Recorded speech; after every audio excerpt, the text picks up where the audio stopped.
शुरू करें अपन लोग। मंगलाचरण से शुरू करते हैं। स्क्रीन पर मंगलाचरण ले लो।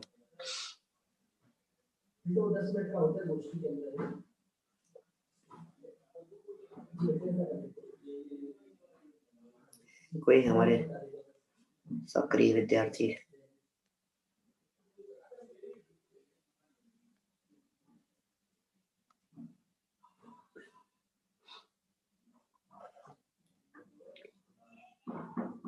चलिए शुरू करते हैं।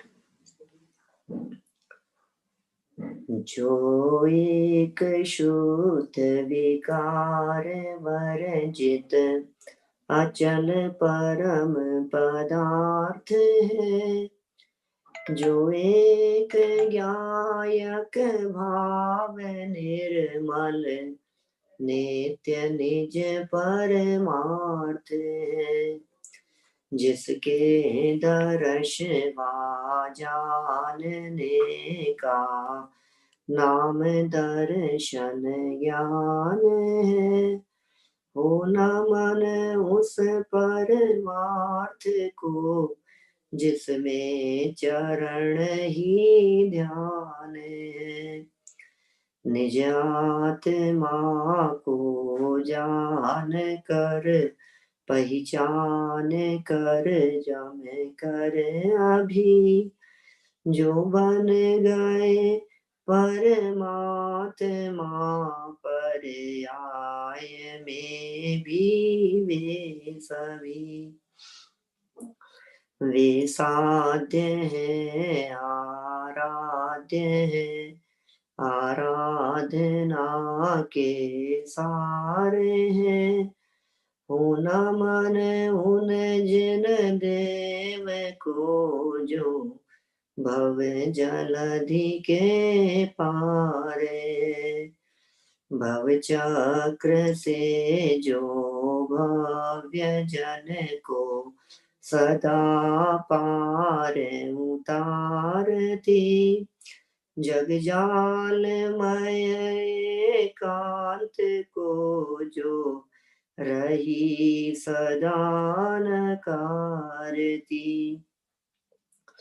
निज तत्व को पाकर भाविक जिसकी उतारे आरती, नय चक्रमय उपलब्ध नित्य यह नित्य बोधक भारती, नय चक्र के संचार में जो चतुर है प्रतिभूत है, भव चक्र के संहार में जो प्रति समय सनत है, निज आत्मा की साधना में निरत तन मन लगन है, भव्य जन के शरण जिनके चरण उनको नमन है, कर कर नमन निज भाव को जिन जिन गुरु जिन वचन को, निज भाव निर्मल करन को जिन वर कथित नय चक्र को, निज बुद्धि बल अनुसार प्रस्तुत कर रहा हूँ विज्ञ जन, ध्यान रखना चाहिए यदि हो कहीं कुछ स्खलन, यदि हो कहीं कुछ स्खलन। परम भाव प्रकाशक नए चक्र के आधार से यहाँ अपनी चर्चा चल रही है, और चलती हुई इस चर्चा में निश्चय नए इसके संबंध में उठने वाले प्रश्नोत्तरों की हम आपके बीच में बात कर रहे हैं। निश्चय नए के चारों भेदों की चर्चा हो चुकी थी। काफी चर्चाएं आपके बीच में कर ली, उन्हीं 4 भेदों का स्पष्टीकरण और अपेक्षित विस्तार से यहाँ इस प्रकरण में होगा। निश्चय नय, परम शुद्ध निश्चय नय का क्या विषय है? पर्याय मात्र से पार त्रिकाली ध्रुवात्म तत्व को देखना, यही परम शुद्ध निश्चय नय का विषय है। साक्षात शुद्धता जिनके जीवन में प्रकट हो गई हो, उनको देखना, ये साक्षात शुद्ध निश्चय नय का विषय है। जिनके जीवन में आंशिक शुद्धता प्रकट हुई है, उन्हें अपना विषय बनाना, यह एक देश शुद्ध निश्चय नय का विषय है। और परम शुद्धता अशुद्धता जिनके हृदय में रह गई है, जिनके जीवन में रह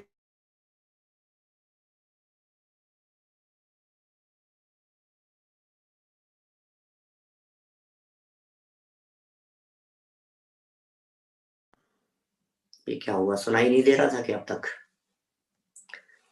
काफी चर्चाएं हम कर चुके हैं आपके बीच में, और आज इसी 4 भेदों के संबंध में उठने वाले प्रश्नोत्तरों की चर्चा को प्रारंभ कर रहे हैं। निश्चय नय कुछ प्रश्नोत्तर आपकी स्क्रीन पर खुला हुआ दिखाई दे रहा है। निश्चय नय के भेद प्रभेदों की विस्तृत चर्चा के उपरांत भी कुछ सहज जिज्ञासाएं शेष रह गई हैं, उन्हें यहाँ प्रश्नोत्तरों के रूप में स्पष्ट कर देना समीचीन होगा। माने प्रश्नोत्तरों के रूप में हम यहाँ स्पष्ट कर देना चाहते हैं उन सभी विषयों को। क्या कह रहे हैं ये देखिए। पहला प्रश्न क्या है? शुद्ध निश्चय नय एवं एक देश शुद्ध निश्चय नय में क्या अंतर है? प्रश्न तो है हमारे दिमाग में, शुद्ध निश्चय नय और एक देश शुद्ध निश्चय नय में क्या अंतर है?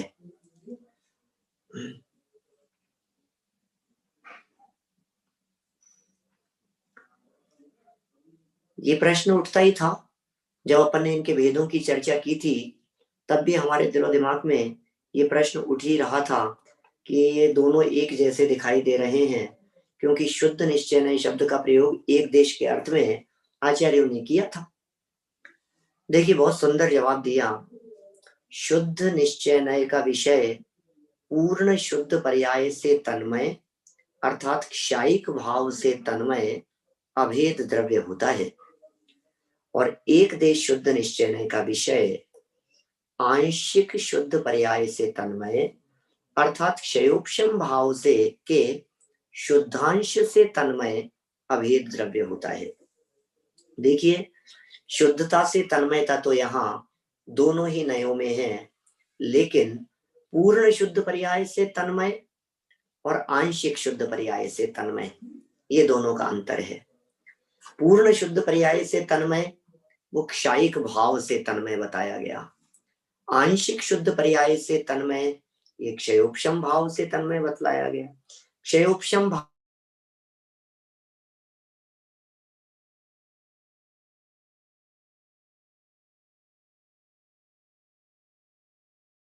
क्षयोपशम भाव, क्योंकि जो क्षयोपशम भाव है उस क्षयोपशम भाव में अशुद्ध निश्चय नय भी लागू हो सकता है और एक देश शुद्ध निश्चय नय भी लागू हो सकता है ना।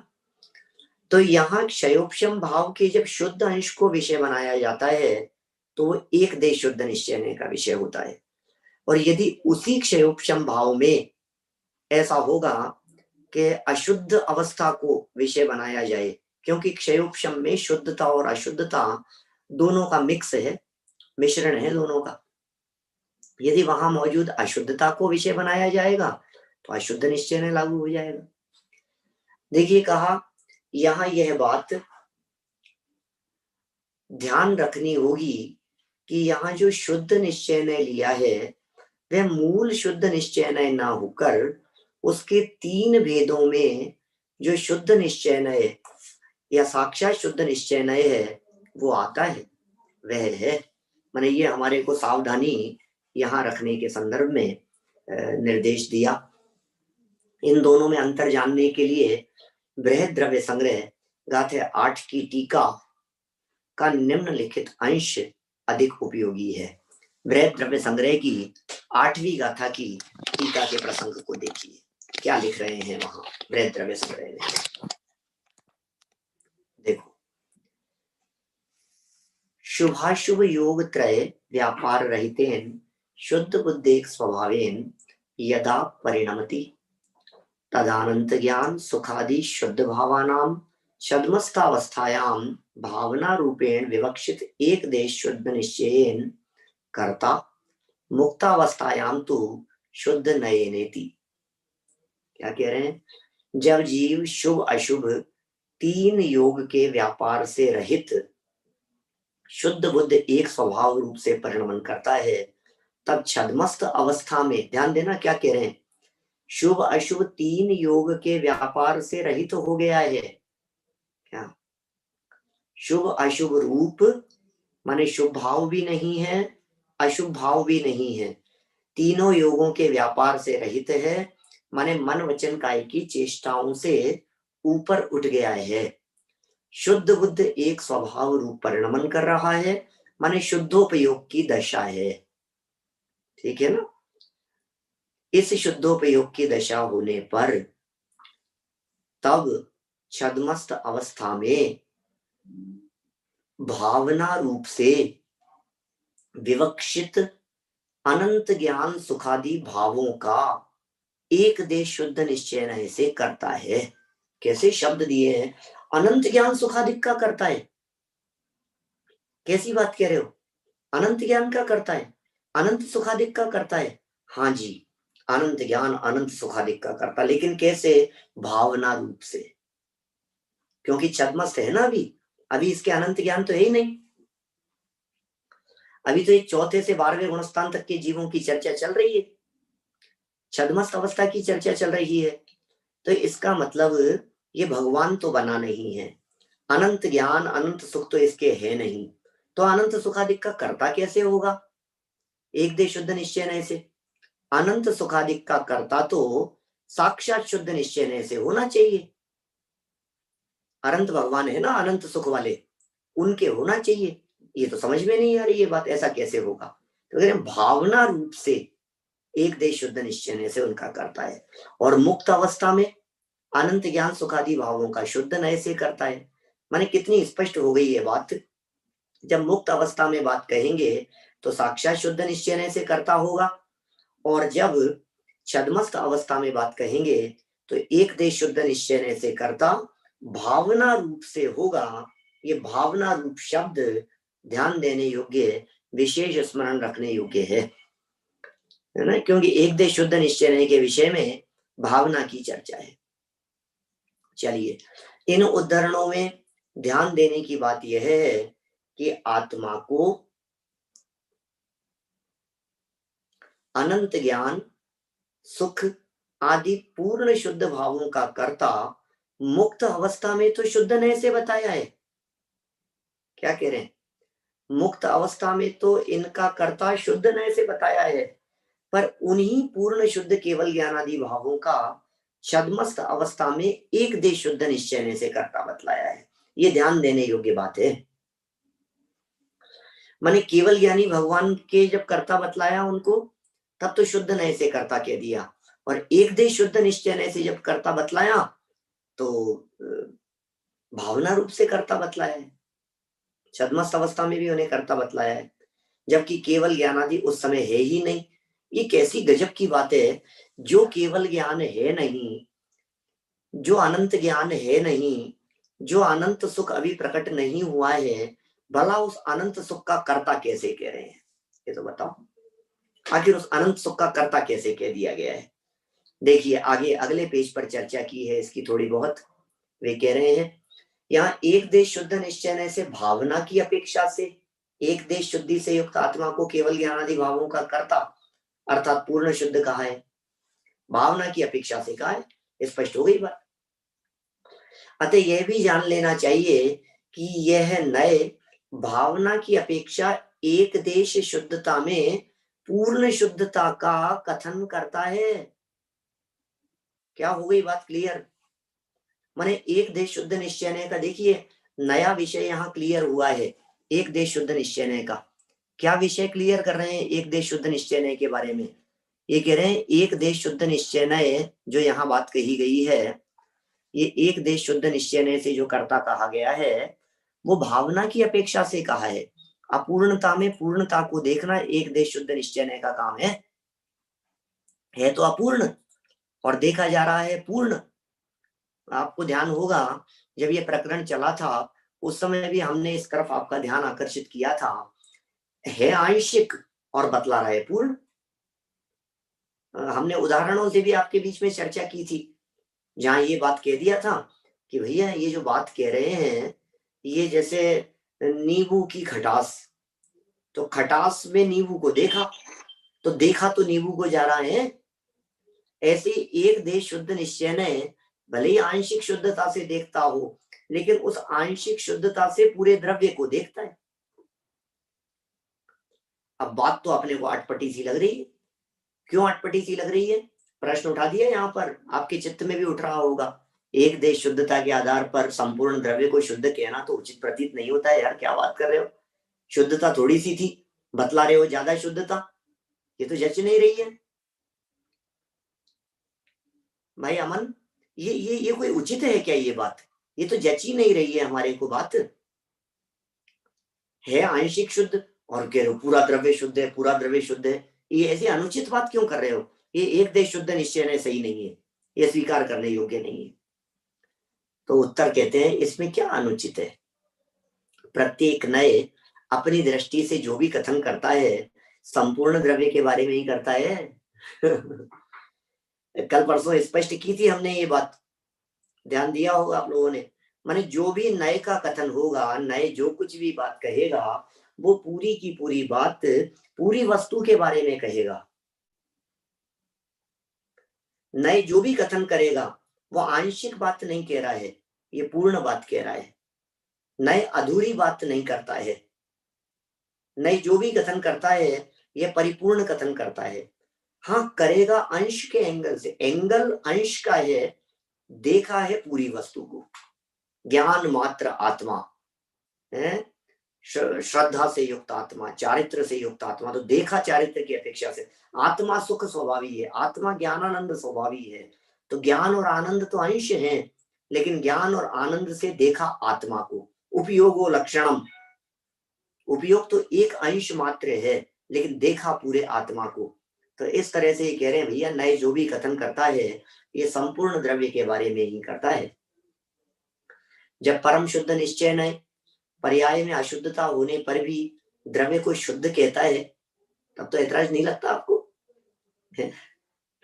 अशुद्धता होते हुए भी वो द्रव्य को शुद्धि कह रहा है परम शुद्ध निश्चय ने। और इसी प्रकार जब द्रव्यांश में शुद्धता के रहते हुए भी पर्याय की अशुद्धता के आधार पर अशुद्ध निश्चय ने संपूर्ण द्रव्य को ही अशुद्ध कहता है, तब एक देश शुद्ध निश्चय ने भी एक देश शुद्धि के आधार पर द्रव्य को शुद्ध कहे तो इसमें क्या अनुचित है?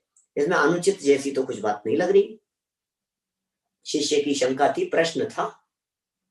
अभी एक बड़ा गजब का प्रश्न उठाया नीचे कि यदि आपकी बात को सच मान लिया जाए तो हमें बताइए कि इस प्रकार तो एक देश अशुद्धता के आधार पर संपूर्ण द्रव्य को ही अशुद्ध भी कहा जा सकता है। प्रश्न है भैया जैसे एक देश शुद्धता से आपने शुद्ध कह दिया तो एक देश अशुद्धता से अशुद्ध भी कह सकते हैं क्या? जवाब देख ही लिया आपने, दिख रहा है, क्यों नहीं, अवश्य कहा जा सकता है। कहा क्या जा सकता है? कहा ही जाता है। अशुद्ध निश्चय ने द्रव्य को अशुद्ध कहता ही है, बोलो नहीं कहता है कि? अभी जब हमने क्षयोपशमिक भाव के शुद्ध अंश की चर्चा आपके बीच में की, जब ये बतलाया कि क्षयोपशमिक भाव में शुद्ध अंश और अशुद्ध अंश दोनों मौजूद है, उसके शुद्ध अंश को विषय करने वाला एक देश शुद्ध निश्चय नहीं है, तो उसके अशुद्ध अंश को विषय करने वाला अशुद्ध निश्चय नहीं होगा कि नहीं? वो अशुद्ध निश्चय ने पूरे आत्मा को अशुद्ध कह देगा। फिर प्रश्न बहुत सुंदर प्रश्न है और बहुत तार्किक दृष्टि से सामने रखा है। अशुद्ध निश्चय ने नहीं, एक देश अशुद्ध निश्चय ने कहो ना। क्योंकि आंशिक शुद्धता थी ना, इसलिए एक देश शुद्ध निश्चय ने कहा था।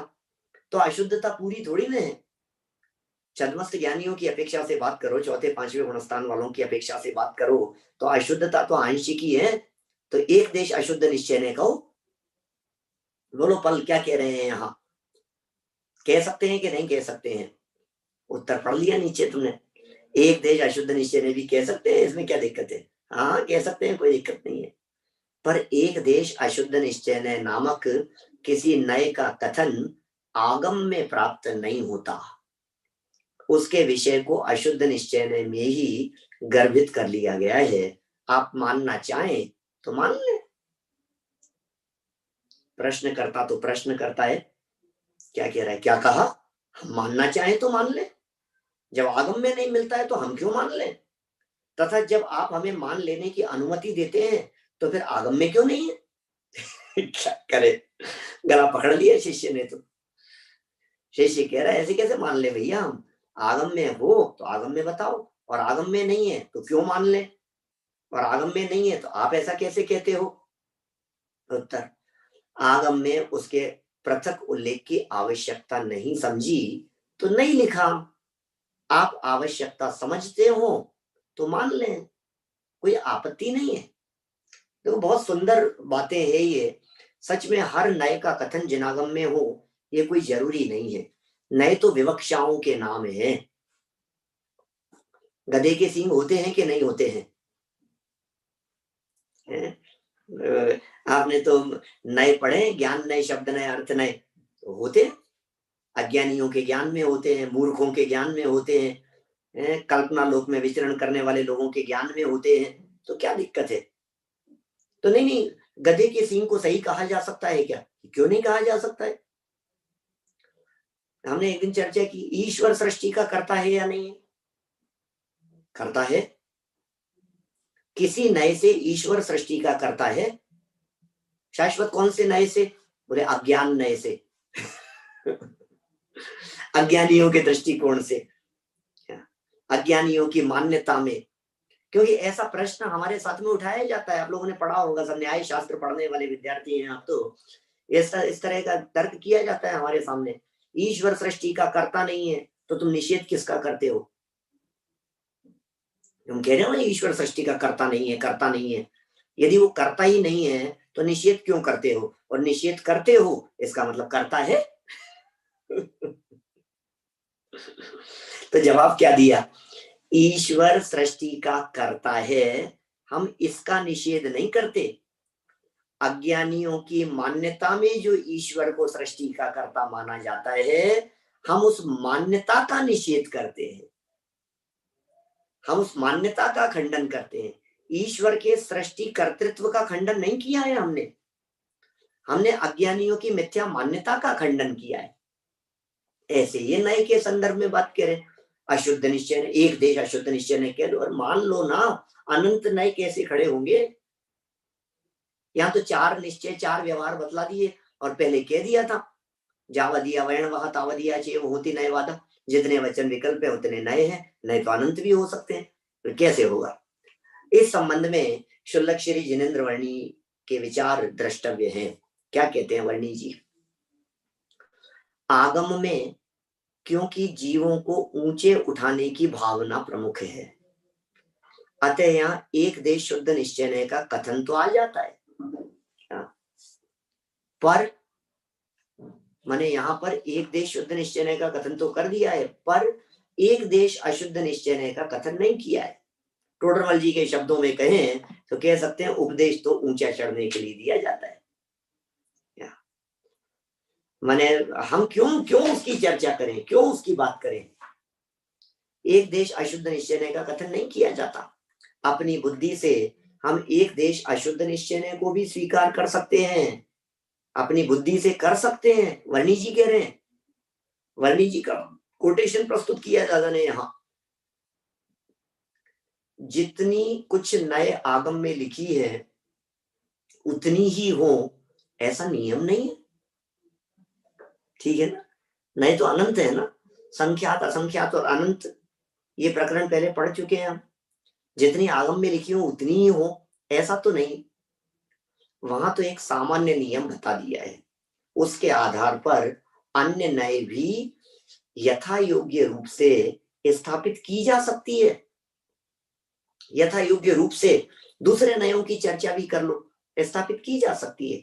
जिस प्रकार साधक के क्षयोपशमिक भाव को एक देश शुद्ध निश्चय नय से क्षायिकवत पूर्ण शुद्ध कहा जाता है। साधक जीव था, क्षयोपशमिक भाव था उसके, एक देश शुद्ध निश्चय से उस क्षयोपशमिक भाव को देखा, शुद्धता के अंश को देख करके पूर्ण शुद्धता दिखाई देने लगी, क्षायिकवत पूर्ण शुद्ध कह दिया। तो उसी प्रकार एक देश अशुद्ध निश्चय से औदयिकवत पूर्ण अशुद्ध भी कहा जा सकता है, इसमें कोई विरोध नहीं। लो, वर्णी जी कह रहे हैं आंशिक शुद्धता के आधार पर पूरा शुद्ध कह दो, आंशिक अशुद्धता के आधार पर पूरा अशुद्ध कह दो, इसमें कोई विरोध नहीं है। जिनागम है, विवक्षाएं हैं, विवक्षाएं तो ज्ञानी के ज्ञान में होती है। आप लगा लीजिए विवक्षा, बात स्पष्ट हो जाएगी।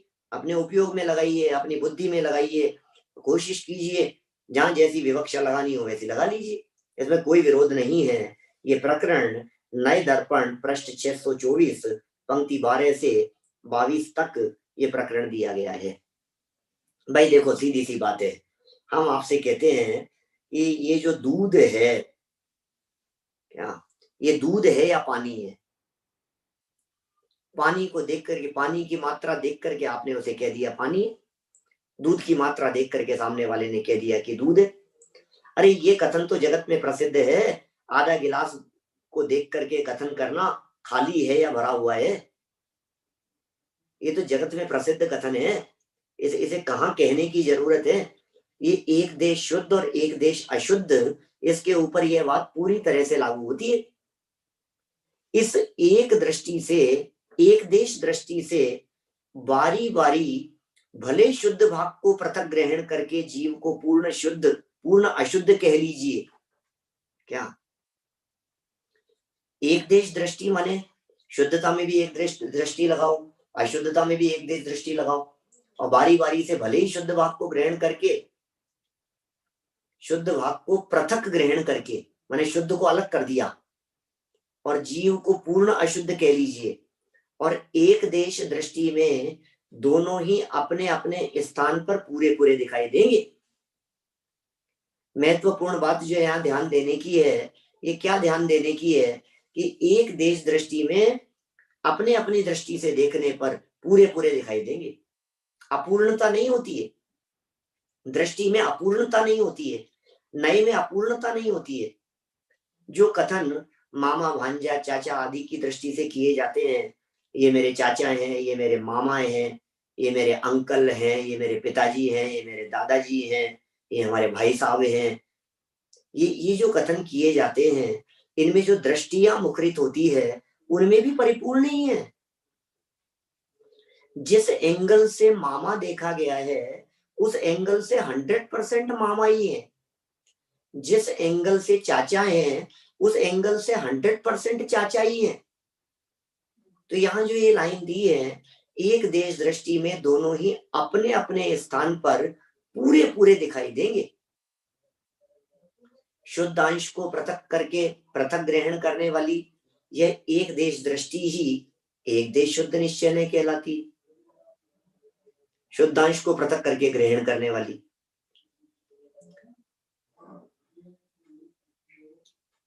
इस दृष्टि से साधक अवस्था में भी जीव सिद्धोवत पूर्ण शुद्ध ही ग्रहण करने में आता है।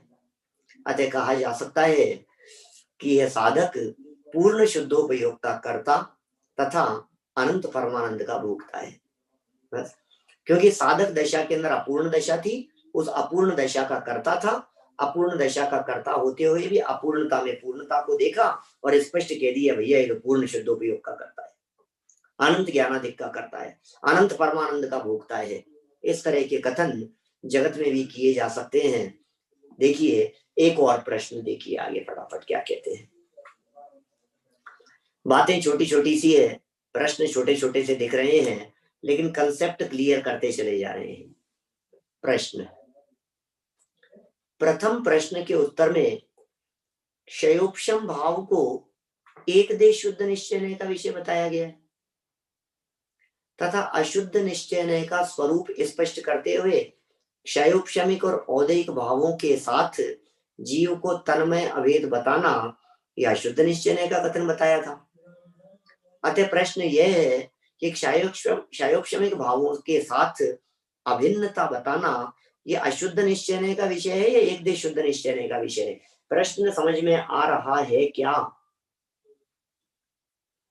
प्रश्न यदि नहीं समझ में आएगा तो जवाब भी नहीं समझ में आएगा, और प्रश्न यदि अच्छे से समझ में आ गया तो जवाब भी आपको अच्छे से समझ में आएगा। प्रश्न क्या है उस प्रश्न को देखो, वापस देखो। भाई साहब अभी पढ़ा है हमने आधे घंटे पहले कि क्षयोपशम भाव को एक देश शुद्ध निश्चय नय का विषय बताया, आगम प्रमाण था वहां। बृहद्रव्य संग्रह की टीका प्रस्तुत की थी और ये कहा था 8वीं गाथा की टीका में ये एक देश शुद्ध निश्चय नय का विषय है क्षयोपशम भाव। और जब अशुद्ध निश्चय नय का स्वरूप बतलाया था पहले, जो 2-3 दिन से पहले से जो चर्चा चल रही थी, उनमें जब अशुद्ध निश्चय नय की परिभाषा बतलाई थी तो वहां क्षयोपशमिक और औदैहिक भावों से तन्मय अशुद्ध निश्चय नय को बताया था। तो हमें औदैहिक भाव में तो कोई दिक्कत नहीं है, औदैहिक भावों को आप अशुद्ध कह रहे हो, हमें कोई दिक्कत नहीं है। लेकिन क्षयोपशमिक भाव को जब पहले अशुद्ध निश्चय नय में शामिल किया था तो आज द्रव्य संग्रह की टीका में उसे एक देश शुद्ध निश्चय नय कैसे बताया गया? अब हम बहुत कंफ्यूज हो गए हैं। हमारा कंफ्यूजन यह है कि क्षयोपशमिक भावों से अभिन्नता ये दो में से कौन से नय का विषय होगी? क्या जवाब दे सकते हैं? काफी चर्चाएं आपके बीच में हो चुकी है। क्षयोपशमिक भावों के साथ में अभेदता, क्षयोपशमिक भावों के साथ में तन्मयता, इनको अशुद्ध कहें या एक देश शुद्ध कहें, क्या कहना है? बोलो सचिन जी, क्या कहें? दोनों कह दो, क्या दिक्कत है? दोनों ही कथन सही है। ये नए है, सारा जनागम ये कह रहा है कि भाई साहब ये जो नए है ना हमारे, ये नए दोनों हाथों में लड्डू जैसे हैं। अन्य बताओ लंबी तो ऑब्जेक्शन ही यही करते हैं, यार तुमसे एक बात पूछते हैं तुम कहते हो दोनों सही है। भाई साहब परीक्षा में क्षयोपशमिक भावों की बात पूछोगे तो किसको सही करोगे आप, एक देश को या अशुद्ध को? हम क्या उत्तर लिखें? दोनों सही है।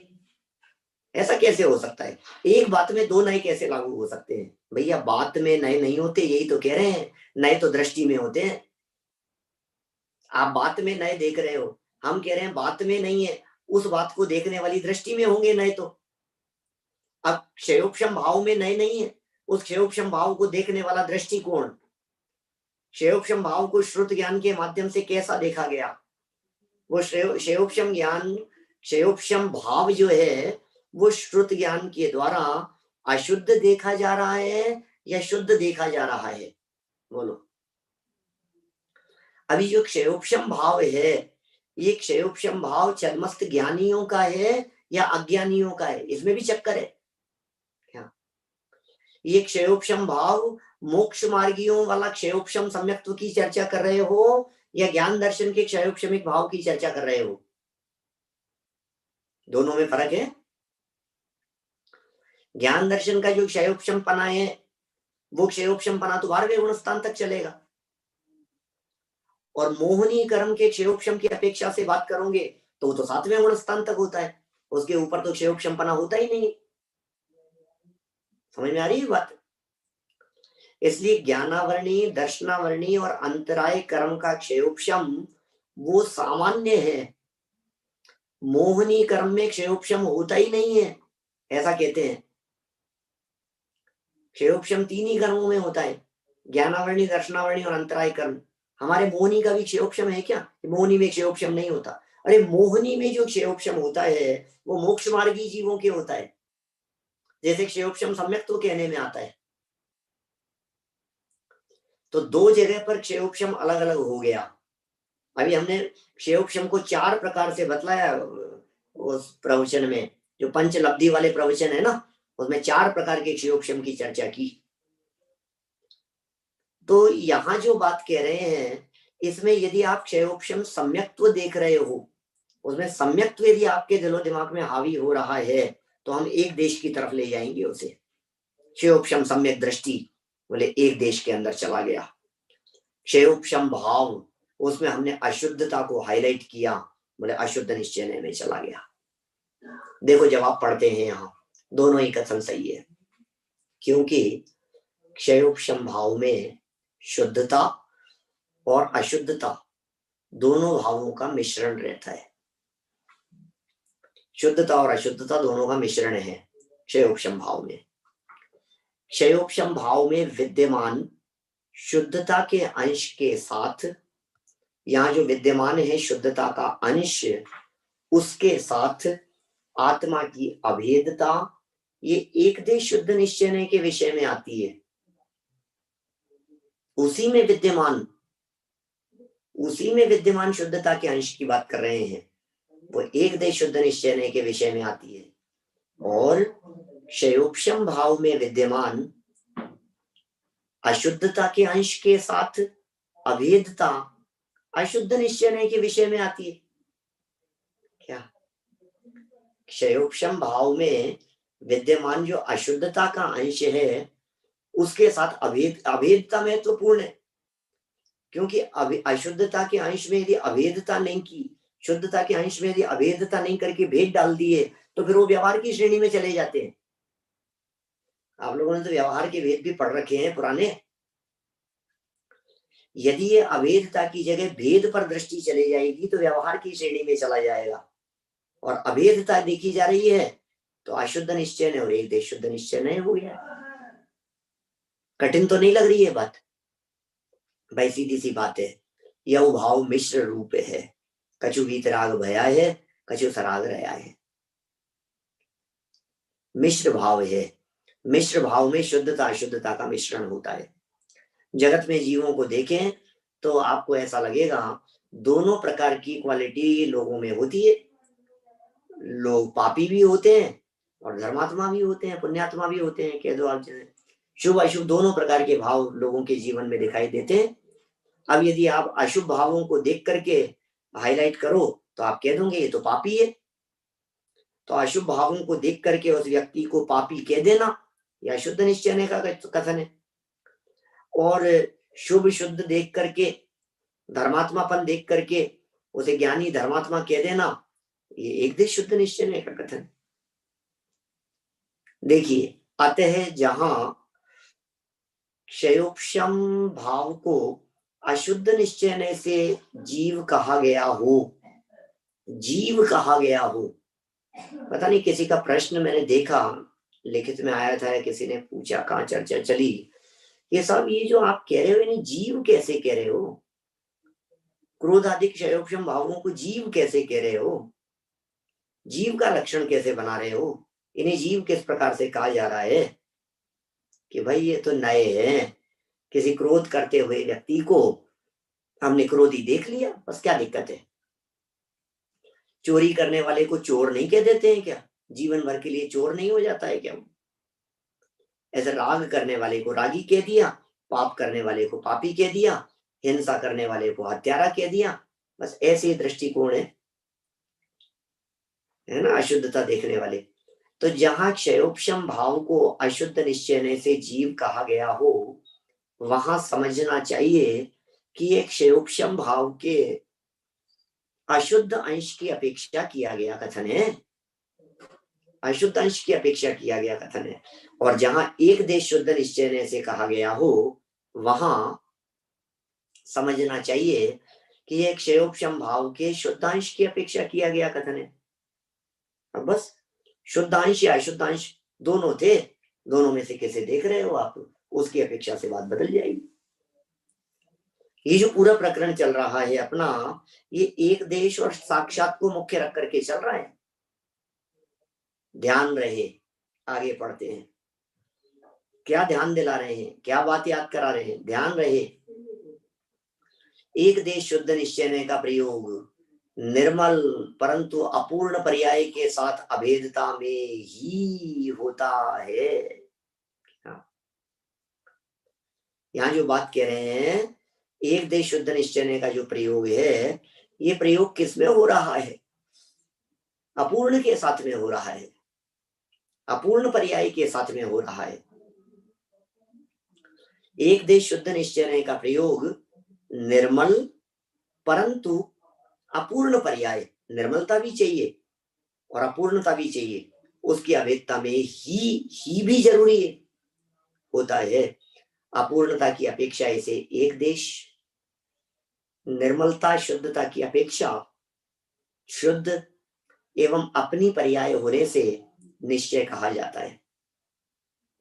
3 शब्द हैं, एक देश, शुद्ध, निश्चय नय। निश्चय, एक देश, शुद्ध, निश्चय नय। एक देश क्यों कहा? क्योंकि आंशिक है, अपूर्णता है, इसलिए तो एक देश कहा।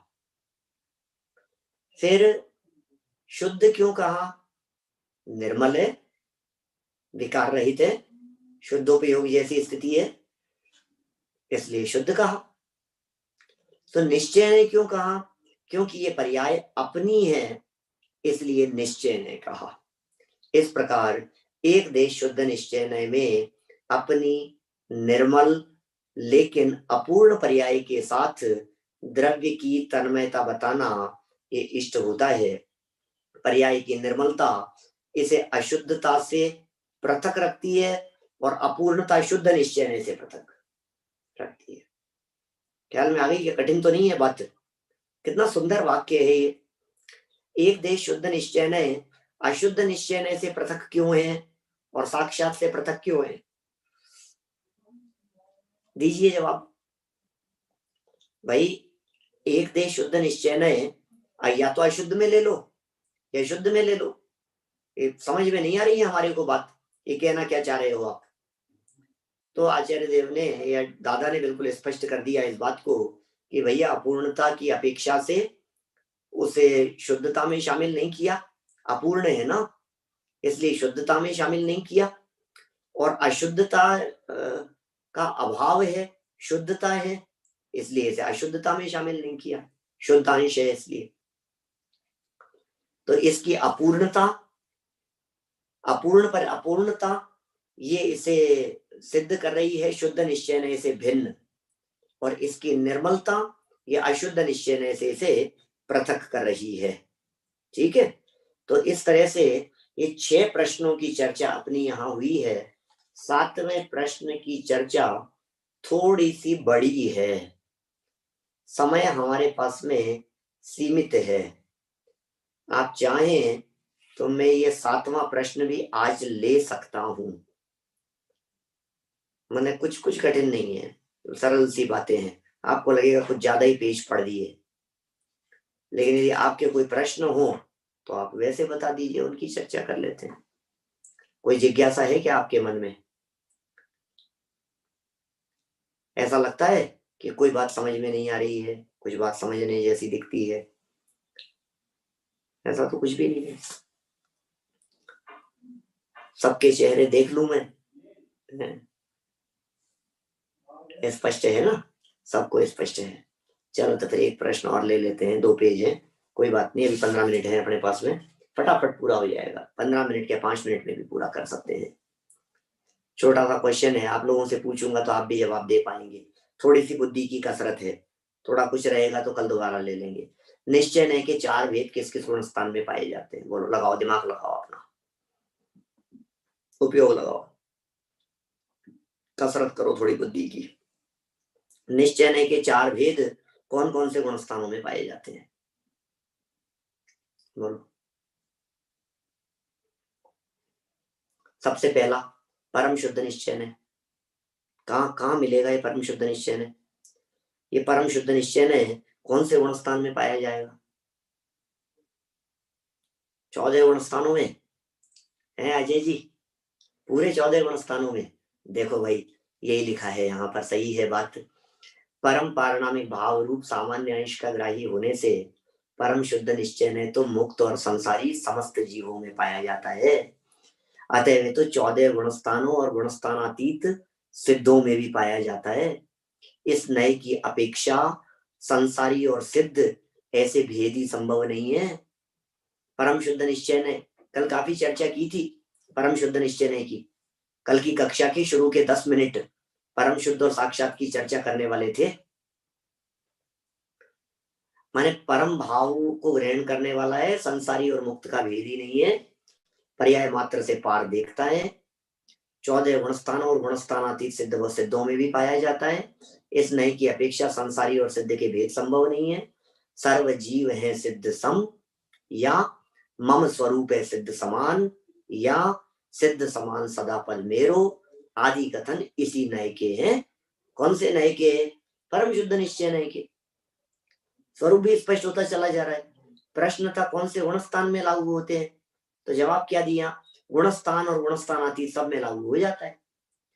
वर्णादि से लेकर गुणस्थान पर्यंत के सभी भाव जीव के नहीं है, यह कथन भी इसी नई की अपेक्षा से किया जाता है।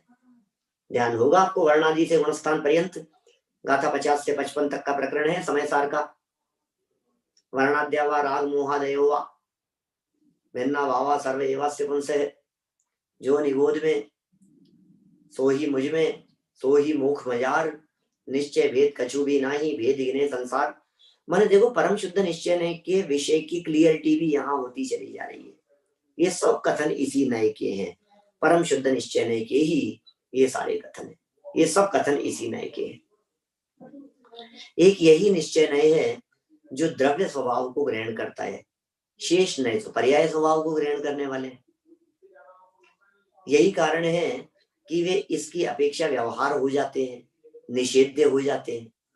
बोलो, निश्चय नय जो है, ये निश्चय एकमात्र है परम शुद्ध निश्चय नय जो द्रव्य को ग्रहण कर रहा है, बाकी तो सब पर्याय को ग्रहण करने वाले, और उसकी अपेक्षा से सब व्यवहार भी हो जाते हैं। यही वह नय है जिसे पंचाध्यायीकार ने नयाधिपति कहा है, और एकमात्र इसे ही निश्चय नय स्वीकार किया है। चलो, बात पूरी हो गई। माने परम शुद्ध निश्चय नय 14 गुणस्थान और गुणस्थानातीत सिद्ध भगवान तक लागू होते हैं। चले आगे, बे नंबर का पॉइंट, दूसरा नय। शुद्ध निश्चय नय कहां लगेगा भाई साहब? शुद्ध निश्चय नय बताओ। तो कहा शुद्ध निश्चय नय पूर्ण शुद्ध भावों अर्थात क्षायिक भावों रूप पर्यायों को द्रव्य से अभेद रूप से कथन करने वाला होने से क्षायिक भाव वालों में ही पाया जाता है। गुणस्थान पूछ रहे हैं, गुणस्थान क्या होगा? बोले क्षायिक भावों से अभेद बताता है ना, तो क्षायिक भाव वालों में पाया जाएगा ये नए, औरों में तो होता ही नहीं है, तो औरों में दिखेगा भी नहीं। क्षायिक सम्यक दर्शन की अपेक्षा यह चौथे गुणस्थान में भी पाया जाता है, क्षायिक सम्यक्त्व की अपेक्षा। और इसी अपेक्षा क्षायिक सम्यक दृष्टि को दृष्टि मुक्त कहा जाता है। यह भी कहा जाता है कि दृष्टि अपेक्षा में सिद्ध ही हो गया है। तो बोलो, चौथे गुण क्षायिक सम्यक दर्शन की अपेक्षा, चाहे चौथे वाले की बात करो, चाहे 5वें वाले की बात करो, चाहे 6ठे 7वें वाले की बात करो, चाहे शपक श्रेणी वालों की बात करो, सब पवित्र हैं सब। तो क्षायिक सम्यक्त्व की अपेक्षा सम्यक दृष्टि को सिद्ध मानना, ये शुद्ध निश्चय नय है। और सिद्ध समान सदा पद मेरो, ये परम शुद्ध निश्चय नय। देखो फर्क भी हो गया ना, आंशिक शुद्धता की अपेक्षा से पूरा शुद्ध कह दिया, क्षायिक की अपेक्षा से सिद्ध देखा उनको, ये साक्षात शुद्ध हो गया। और सिद्ध समान सदा सदा पद, ये परम शुद्ध निश्चय नय है, क्योंकि इसमें सिद्ध के समान सदा ही अपना पद बताया गया है, वह किसी पर्याय की अपेक्षा नहीं बताया गया है, अपितु स्वभाव की अपेक्षा किया गया कथन है। अतः चौथे गुणस्थान से सिद्धों तक घटित हो सकता है। कठिन तो नहीं है बात। परम शुद्ध निश्चय नय पहले से लेकर 14वें तक और गुणस्थानातीत सिद्ध भगवानों तक। साक्षात शुद्ध निश्चय नय ये कहां से कहां आ गया? बोले चौथे से लेकर के सिद्ध भगवान तक, लेकिन चौथे से क्षायिक सम्यक्त्व की अपेक्षा से लागू करना, ठीक है। उपशम श्रेणी वाले नहीं आएंगे इसमें, औपशमिक क्षयोपशमिक भाव वाले नहीं आएंगे इसमें। देखो आगे, फिर आगे चलो, तीसरा नय कौन सा था? मुक्ति मार्ग के साथ अभेदता स्थापित करने के कारण, मार्ग के साथ अभेदता स्थापित, मार्ग के साथ अभेदता स्थापित करने के कारण एक देश शुद्ध निश्चय नय साधक जीव के ही पाया जाता है। अतः चतुर्थ गुणस्थान से 12वें गुणस्थान तक ही समझना चाहिए, क्योंकि ये साधक दशा तो चौथे से 12वें तक है। तो इस तरह से ये एक देश शुद्ध निश्चय ने चौथे से 12वें गुणस्थान तक घटित होता है, चौथे से 12वें गुणस्थान तक लागू होता है। इस संदर्भ में बृहद द्रव्य संग्रह का निम्नलिखित कथन उल्लेखनीय है। नीचे इन्होंने ब्रह्मदेव सूरी का कथन दिया है। चलिए नीचे देखते हैं फटाफट, इसके अनुवाद की तरफ आ जाइए। बीच में एक गाथा बहुत सुंदर दी है, नवी उपजे नवी मरई बंधु मुक्कु करई। ये बहुत सुंदर गाथा थी जो ध्यान रखने योग्य है। नीचे आएगा, अनुवाद सबका दिया है, देखिए फटाफट। अब कर्तृत्व के विषय में नए विभाग का कथन करते हैं। बृहद द्रव्य संग्रह 92 पृष्ठ का वहां का प्रकरण है। अब कर्तृत्व के विषय में नए विभाग का कथन करते हैं। मिथ्या दृष्टि जीव को उद्गल द्रव्य के पर्याय रूप आश्रम, बंध, पुण्य और पाप पदार्थ का कर्तृत्व, प्रकरण इन्होंने पूरा दे दिया। आपने व्यवहार नहीं पढ़ाए हैं, अभी व्यवहार नहीं पढ़े हैं अपन ने, फिर भी ध्यान में होंगे थोड़े थोड़े, आप लोगों को प्रवचनों में सुनते रहते हैं। मिथ्या दृष्टि जीव को पुद्गल द्रव्य के पर्याय रूप आश्रव, पुद्गल द्रव्य के पर्याय रूप आश्रव, बंध, पुण्य, पाप, इन पदार्थों का कर्तृत्व अनुपचरित असद्भुत व्यवहार नहीं से, अनुपचरित असद्भुत व्यवहार नहीं पढ़ेंगे 2-5 दिन में, 5-7 दिन में आएगी चर्चा जब आगे बढ़ेंगे। अनुपचरित असद्भुत व्यवहार ने का विषय द्रव्य, कर्म और शरीर होता है। द्रव्य, कर्म और शरीर को विषय बनाना यह अनुपचरित असद्भुत व्यवहार ने का विषय होता है। तो ये द्रव्य कर्मों की चर्चा चल रही है, यहाँ पुद्गल द्रव्य की बातें चल रही है।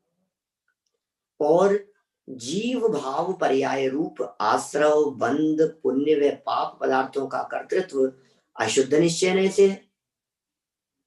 बोलो सीधी सी बात है, आप कर्म का कर्ता कह रहे हो या अपने भावों का कर्ता कह रहे हो? यदि पुद्गल कर्मों का कर्ता कह रहे हो तो व्यवहार नय में चला गया, पर द्रव्य के कर्तापन की बात हो गई। और अपने भावों का कर्ता, विकारी भावों का कर्ता कह रहे हो तो अशुद्ध निश्चय में चला गया। ठीक है, फिर कह रहे हैं सम्यक दृष्टि जीव, पेज को उल्टा करना पड़ेगा, हो जाएगा।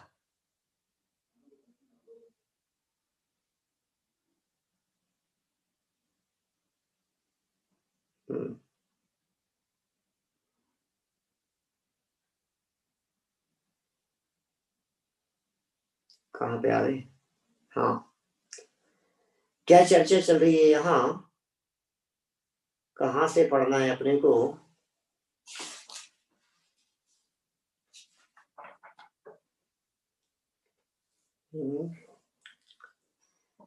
देखो, अनुपचरित असद्भुत व्यवहार ने और जीव भाव पर्याय रूप संवर निर्जरा में मोक्ष पदार्थों का कर्तृत्व विवक्षित एक देश शुद्ध निश्चय से।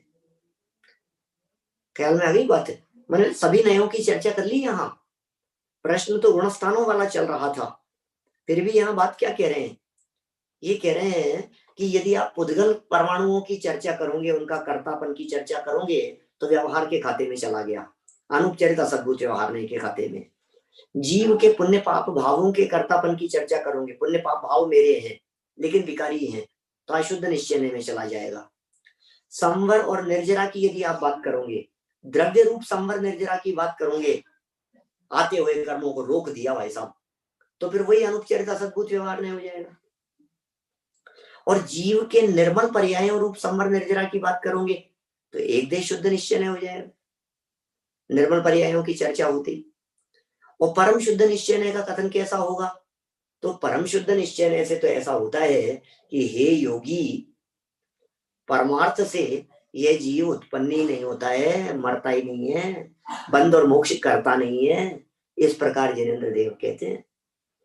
माने परम शुद्ध निश्चय से उत्पत्ति नहीं है, विनाश नहीं है, जन्म मरण नहीं है, बंधन नहीं है, मुक्ति नहीं है, इस वचन से जीव को बंध और मोक्ष नहीं है।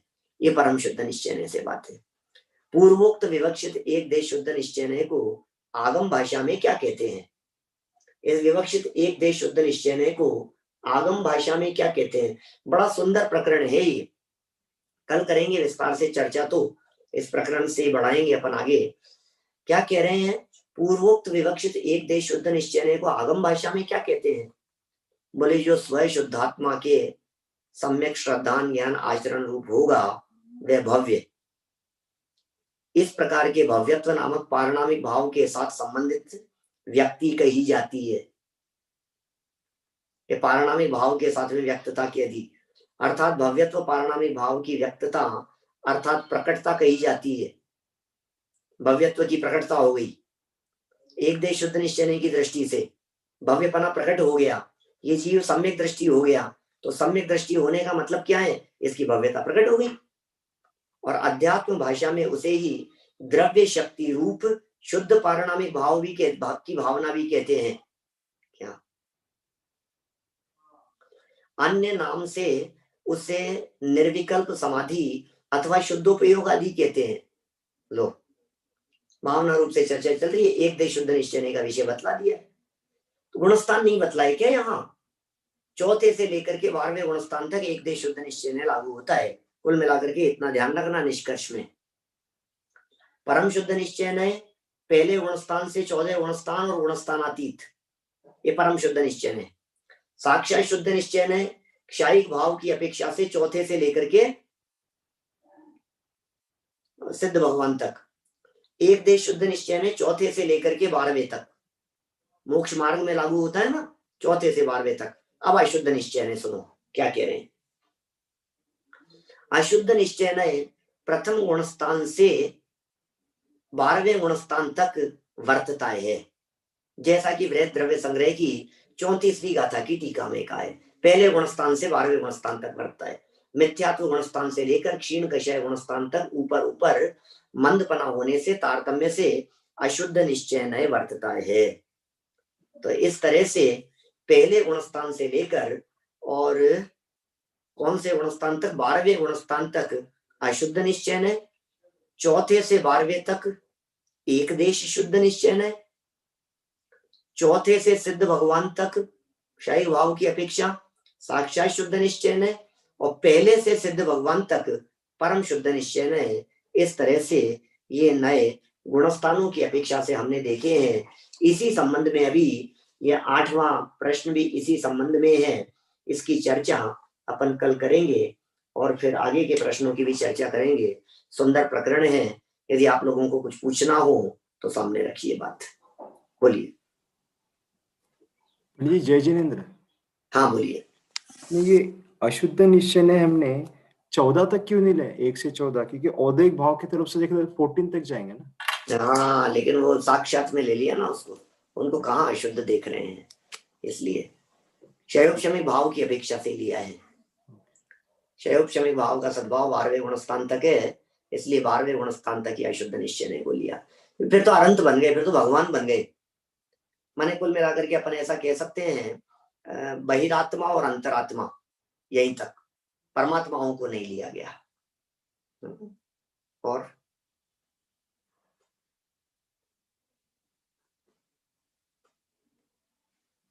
और बताएं, है ही नहीं कोई बात। संयम संभव नहीं है। पल अमन कोई नहीं है मेरे पास नहीं है, शायद कोई प्रश्न आया हुआ था क्या, एक मिनट। क्या विकारी भाव का कर्ता उपचरित असद्भूत, उपचरित सद्भूत व्यवहार नहीं से कह सकते हैं? बिल्कुल कह सकते हैं। जो प्रश्न था आपका, विकारी भाव का कर्ता उपचरित सद्भूत से कह सकते हैं क्या? बिल्कुल कह सकते हैं। यदि अभेद देखेंगे तो उसे अशुद्ध निश्चय से कहेंगे, और यदि उसमें ही विकारी भावों का कर्तापन भेद रूप दिखाई देगा तो उपचरित सद्भूत के अंदर चला जाएगा। 11वें 12वें गुणस्थान को एक देश अशुद्ध कैसे कहा? क्योंकि वहां 11वें 12वें गुणस्थान में अशुद्धता का अंश भी मौजूद है।